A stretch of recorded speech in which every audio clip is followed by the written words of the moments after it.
Civil હોસ્પિટલમાં દર્દીઓની હાલત દયનીય, ગંદકીનું સામ્રાજ્ય, એક જ વોશરૂમમાં મહિલા પુરુષો મજબૂર. યુવા કોંગ્રેસે 7 દિવસનું અલ્ટિમેટમ આપ્યું. ભરૂચ જિલ્લાના સૌથી મોટા સરકારી આરોગ્ય કેન્દ્ર ગણાતી ભરૂચ સિવિલ હોસ્પિટલમાં દર્દીઓ માટેની મૂળભૂત સુવિધાઓ જ ખોરવાઈ ગઈ હોવાના ગંભીર આક્ષેપો સામે આવ્યા છે.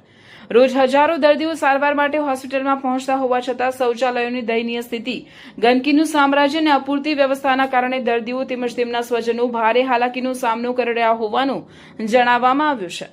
આક્ષેપ મુજબ હોસ્પિટલમાં મહિલા અને પુરુષ દર્દીઓ માટે માત્ર એક જ સામાન્ય વોશરૂમ ઉપલબ્ધ હોવાથી બંનેને એક જ શૌચાલયનો ઉપયોગ કરવાની ફરજ પડી રહી છે. મહિલાઓની સુરક્ષા અને ગોપનીયતા જેવા અત્યંત મહત્વના મુદ્દાઓ પ્રત્યે હોસ્પિટલ તંત્ર બેદરકાર હોવાનું કહેવાઈ રહ્યું છે. ઉપરાંત વોશરૂમમાં સફાઈનો અભાવ હોવાથી ચેપજન્ય રોગો ફેલાવાનો ભય પણ વ્યક્ત કરવામાં આવ્યો છે. બીજી તરફ સારવાર માટે આવતા દર્દીઓ, ખાસ કરીને સિનિયર સિટીઝનોને 2 થી 3 કલાક સુધી લાંબી રાહ જોવી પડતી હોવાના આક્ષેપો પણ થયા છે. વયસ્કો, મહિલાઓ અને દિવ્યાંગો માટે કોઈ અલગ અથવા પ્રાથમિક સુવિધા ન હોવાને કારણે દર્દીઓમાં ભારે અસંતોષ જોવા મળી રહ્યો છે. યુવા કોંગ્રેસના ભરૂચ પ્રમુખ પટેલ ઇમ્તિયાઝે હોસ્પિટલની હાલત પર કડક પ્રતિક્રિયા આપતા જણાવ્યું છે કે જો આગામી 7 દિવસમાં હોસ્પિટલ તંત્ર ગંદકી દૂર કરી શૌચાલયોની યોગ્ય સફાઈ, મહિલાઓ માટે અલગ અને સુરક્ષિત વોશરૂમ તેમજ દર્દીઓને અનુકૂળ સુવિધા ઉપલબ્ધ નહીં કરાવે તો યુવા કોંગ્રેસ પ્રજાના હક અને ન્યાય માટે ઉગ્ર વિરોધ પ્રદર્શન કરી જવાબદાર અધિકારીઓને જાગૃત કરવાની લડત શરૂ કરશે.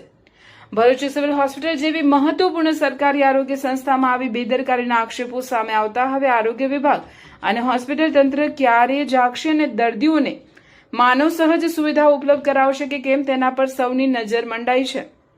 ઉલ્લેખનીય છે કે ભરૂચ સિવિલ હોસ્પિટલમાં તાત્કાલિક અસરથી શૌચાલયોની નિયમિત અને ગુણવત્તાસભર સફાઈ સુનિશ્ચિત કરવી, મહિલા અને પુરુષો માટે અલગ અલગ સ્વચ્છ વોશરૂમની વ્યવસ્થા ઊભી કરવી, સિનિયર સિટીઝન, દિવ્યાંગ અને મહિલાઓ માટે પ્રાથમિક સારવાર તથા અલગ કાઉન્ટરની સુવિધા શરૂ કરવી તેમજ દર્દીઓની ભીડને ધ્યાનમાં રાખીને સ્ટાફ અને બેઠકોની સંખ્યા વધારવી જરૂરી બને છે. ઉપરાંત હોસ્પિટલ તંત્ર દ્વારા ફરિયાદ નિવારણ વ્યવસ્થા વધુ અસરકારક બનાવી દર્દીઓને સમયસર અને સન્માનજનક સેવા મળે તે માટે કડક દેખરેખ રાખવામાં આવે તે સમયની માંગ બની છે. શું કાકા શું બનાવ બન્યો તમારી સાથે? ફૂટકાવાળા નંબરો બી આપે છે અને એ પૂરા થતાં પહેલા બીજા પ્લાસ્ટિકના નંબરો આપે છે અને પબ્લિકને તકલીફ પડે છે અને એમ કે પાછળ તમે બેસી જાઓ, તમને બોલાવતો કોઈ કયો નંબરવાળા માણસ અંદર ગયા બી જણાવતો નથી. કાકા કેટલા કલાકથી ઊભા છો તમે અહીંયા? 10 વાગ્યાના ઊભા છો અને સમય થયો છે હમણાં 12. હજુ સુધી તમારો નંબર નથી આવ્યો. બેસી જાઓ તો કોણ બોલાવે છે કયો નંબર આ રીતે તો કહેતા નથી. ઓકે, શું બન્યું તમારી સાથે? આ અમારે 2 કલાકથી અમારે એક ગયા છે, આ નંબર આપ્યા છે, જો પછી નંબર આપવું નથી. 2 કલાકથી ઊભા છો ને? 2 કલાકથી ઊભા છે. અંદર ઓફિસમાં બેહો એવું કહ્યા કરે છે. ઓફિસમાં બેસો, અંદર બેસો નંબર આપશે. આ મેનેજમેન્ટ વ્યવસ્થા છે સિવિલના અંદર અને આ વ્યક્તિ દ્વારા આપણે જ્યારે પ્રજાને જે હક્કો માટે અવાજ ઉઠાવવાનો પ્રયાસ કર્યો તો આપણને રોકવાનો પ્રયાસ એમના દ્વારા કરવામાં આવ્યો હતો. ઇમ્તિયાઝ પટેલ, ભરૂચ જિલ્લા યુવા કોંગ્રેસ પ્રમુખ. આજ રોજ તારીખ 29 જૂન 2026ના રોજ પારિવારિક કામ અર્થે સિવિલ હોસ્પિટલની મુલાકાત લેવાની થઈ હતી.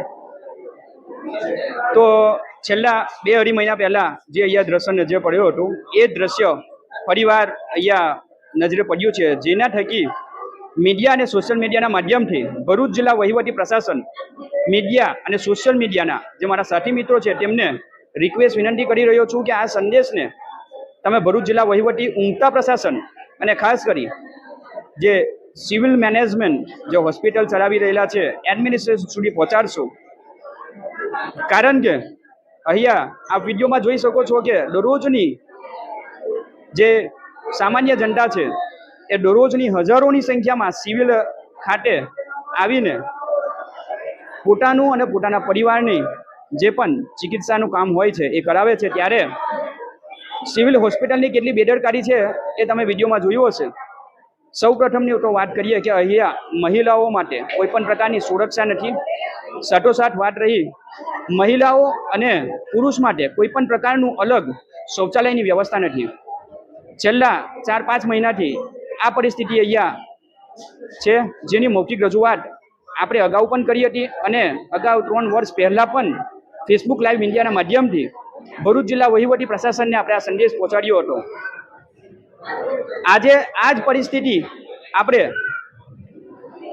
વિડીયોના મારફતથી સિવિલ હોસ્પિટલ મેનેજમેન્ટ, ભરૂચ જિલ્લા વહીવટીતંત્ર, ભરૂચ જિલ્લા ધારાસભ્ય અને ભરૂચ જિલ્લા કલેક્ટર સાહેબ સુધી પહોંચાડવાનો પ્રયાસ કરી રહ્યો છું કે સિવિલ હોસ્પિટલ ખાતે જે દર મહિનાનું સ્વચ્છતાના નામે જે બિલોની ઉઘરાણી કરવામાં આવે છે તેની તપાસ ઊંડાણપૂર્વક કરવામાં આવે અને ખરેખર સાચા અર્થમાં અહીંયા સાફ સફાઈ થાય છે કે નહીં તેની તકેદારી રાખવામાં આવે.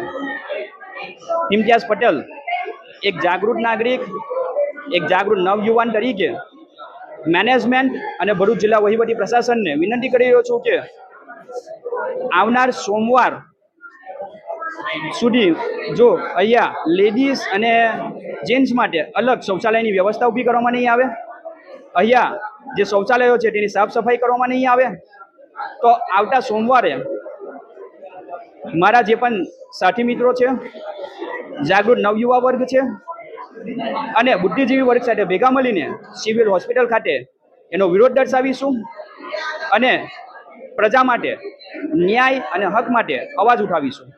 જય હિન્દ, જય ભારત.